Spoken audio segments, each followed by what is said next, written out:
maanta waxay isbedel ku sameeyeen taliyayaasha ciidamada qalabka sida ugu horeyn golaha wasiiradu waxay amaaneen taliyayaasha iyo ciidamada qalabka sida ee kala duwan howlaha wanaagsan sugidda amniga iyo xoreynta goobaha argagixisadu ay ku dhibto dadka Soomaaliyeed howlaha ay ciidamadu ka hayaan ayay si fiican u amaaneen waxayna wax ka bedel ku sameeyeen si howlaha loo dardargeliyo taliyayaasha ciidamada qalabka sida ugu horeyn waxa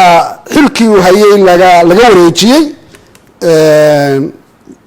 General Aadan Cilmi indha qarsho taliyihii hore ciidanka xoogga dalka Soomaaliyeed waxaana xilkaas loo magacaabay sareeyo guuto Odawaa Yuusuf Raage oo hore u ahaa taliyaha ciidanka lugta xoogga dalka Soomaaliyeed ayaa hadda laga dhigay taliyaha ciidanka xoogga dalka Soomaaliyeed sidoo kale waxa xilkii uu hayay laga wareejiyay ama laga qaaday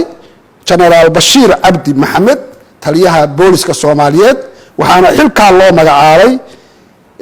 General Abdi Hassan Maxamed Xijaar ayaa loo magacaabay taliyaha cusub ee ciidanka booliska Soomaaliyeed sidaas lamida waxa xilkii uu hayay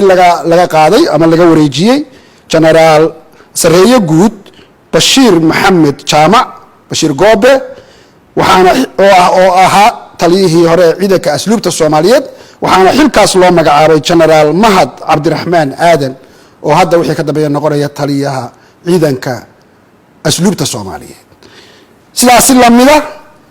waxa taliyaha ciidanka Niisa ama ciidanka nabad sugidda iyo sirdoonka Soomaaliyeed loo magacaabay Fahad Yaasiin Xaaji Daahir oo hore u ahaa taliyaha ku-xigeenka ciidankaas ayaa hadda waxa laga dhigay taliyaha ciidanka Niisa golaha wasiiradu inta ka sokow waxay kale oo